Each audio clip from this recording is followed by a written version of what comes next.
Continuing our conversation with chef and entrepreneur Larry Bain. Good to have you back. Great to be back. And just wanted to follow up on our discussion about socially responsible and environmentally responsible restaurants.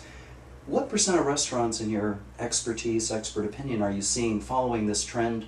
Or is it a trend, or are you seeing people citing reasons they can't do it? Yes to all of those questions. There is a tremendous increase in the number of restaurants that are exploring various commitments to being sustainable, respecting the triple bottom line, equity for their workers, as well as the environment, as well as showing a profit to keep them going. When we started work at Jardiniere, there was a handful. But since then, and in a very short period of time, I can dine wonderfully in San Francisco at restaurants that are pursuing these principles to varying degrees. So, you can go to a mecca like Chez Panisse, but you can also go to a neighborhood cafe that is exploring just changing the kind of packaging they're using for to-go containers. So there's lots of entry points, and restaurants, some have the resources to jump in fully and quickly. Other restaurants need to sort of nibble away at it. But it is becoming easier. It's becoming less challenging financially to make these changes. And there is, and what ultimately counts, is a huge consumer interest. I think there's a lot going on, and I have to say a lot of it is based on climate change, where people are starting to think seriously about their impact on the environment, and food keeps cropping up, so to speak. And so people are seeing, customers are wanting to have an experience that there's less guilt at the very least, and also possibly a sense of active participation in making this planet healthy again. I would agree with you, Larry. When I see the styrofoam containers and the plastic bags they come in, it's frustrating to no end. Looking, say, specifically at Acme Chop House, which you had a huge hand in building, and listeners, it's excellent, I've got to say. What does it mean to be sustainable? It's interesting that you need to both look at everything, but also look inside yourself to see what matters most. And the quest to become more and more sustainable is endless, both because there's so much to do and so much to think about, but also because some things that you can't even begin to think about are suddenly now options to consider. As you had mentioned, styrofoam containers, that used to be the only option. And when you were looking at biodegradable, well, you couldn't find enough being made. Exactly. It wasn't until the Environmental Defense Organization, a nonprofit that's very radical, started working with McDonald's on their styrofoam, elimination of styrofoam. When McDonald's says, I need an alternative, it happens. Exactly. And so Acme Chop House was driven by my particular interest in pasture-based livestock management. Okay. As you know, the vast majority of our meat, poultry, cattle, sheep, and hogs, are industrial farm operations, confinement operations that are very petroleum dependent, both in terms of all the inputs to growing the grain and the corn that is fed to these animals, to then having to treat these animals with antibiotics because they really shouldn't be eating all of these grains and corn being fed to them. And then the transportation of moving all this grain around and then moving all of this meat around, when in fact, before the Second World War, all of this protein, for the most part, was raised on pasture, which is a beautiful, beautiful relationship.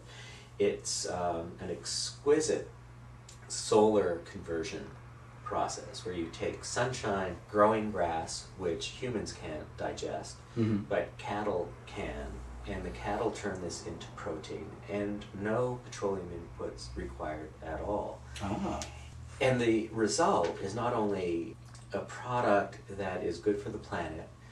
Cattle are meant to be eating grass, and so they're happier when they're allowed to be out in the pasture doing what God and or nature intended them to do. the farmer can suddenly start seeing a real profit when he's not merely raising this animal up to then be sent off to a feedlot where it's finished. So the farmer's doing better, but ultimately the consumer is getting protein that is so much healthier. The grass-fed cattle contain 10 times more omega-3 fatty acid than corn-finished cattle. And there are so many studies showing that a better balance of higher omega-3, lower omega-6 reduces risk of heart attack, diabetes, improves brain function.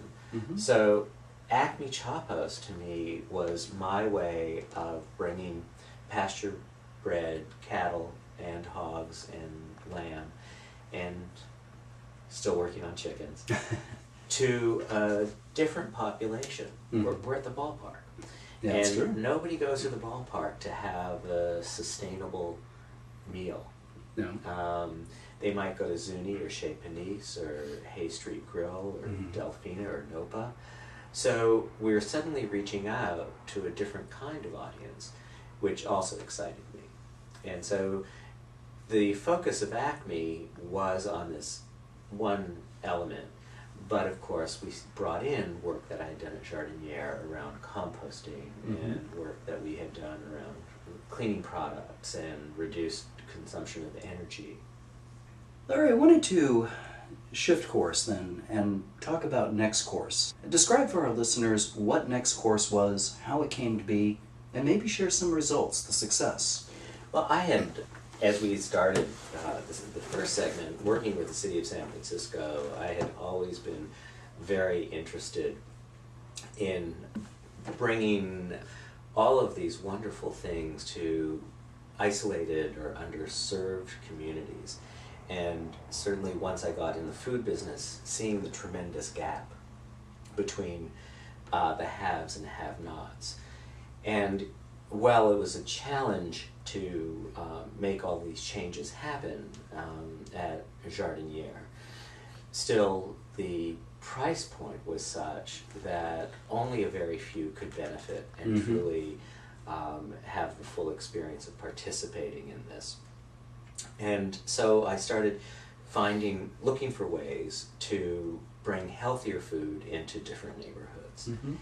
And I spent a fair bit of time talking to people in the city of San Francisco and the Department of Public Health, and realized that here in San Francisco, unlike so many other places in the world, it wasn't a lack of access to good healthy food that was a barrier, because you can go to the food bank in San Francisco, you can go to mom and pop stores in the Tenderloin, you can go to the heart of the city, farmers market, and find very good food that's very affordable, but people weren't buying it. So lack of education. They didn't know how to cook. Okay. They knew that they wanted to eat healthy. These, moms know that they want to give their kids good, healthy food, but they, people don't cook anymore, and we don't teach them how to cook. Yeah. And I could go on forever about why that is, but cooking is no longer a part of any curriculum. That's true. In any school. And so often a home-cooked meal is something you might have experienced at your grandmother's, but at your parents' or in your own home, it just wasn't happening.